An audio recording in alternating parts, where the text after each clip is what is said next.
మనకి ఈ తిరుప్పావై ప్రబంధం అంతా కూడా వేదమనైతుక్కుం విత్తాగుం అని ఒక మాటని పెద్దలు అనుగ్రహించారు.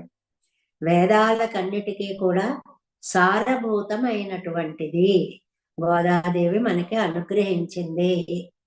ఏమండి, వేద సారాన్ని అమ్మ అనుగ్రహించడానికి వేదాలు ఎప్పటివి, అమ్మ ఎప్పటిది అని అంటే అందించినటువంటి విషయం సారభూతమైనటువంటిది వేద సారాంశము అని చెప్పడం అందులో ఉండేటువంటి ఒక ప్రత్యేకమైనటువంటి విషయం.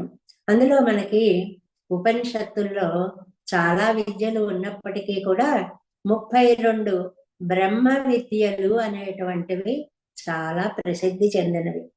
32 బ్రహ్మ విద్యలు.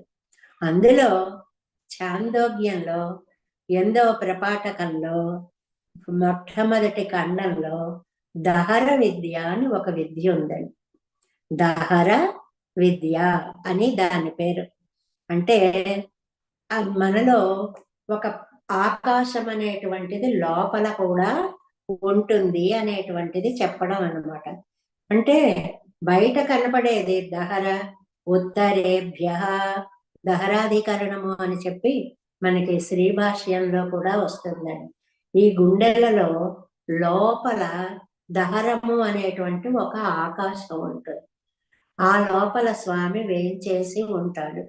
అక్కడ ఉండేటువంటి స్వామిని ఉపాసన చెయ్యడమే దహర విద్య అధికరణం యొక్క సారాంశము అన్నమాట.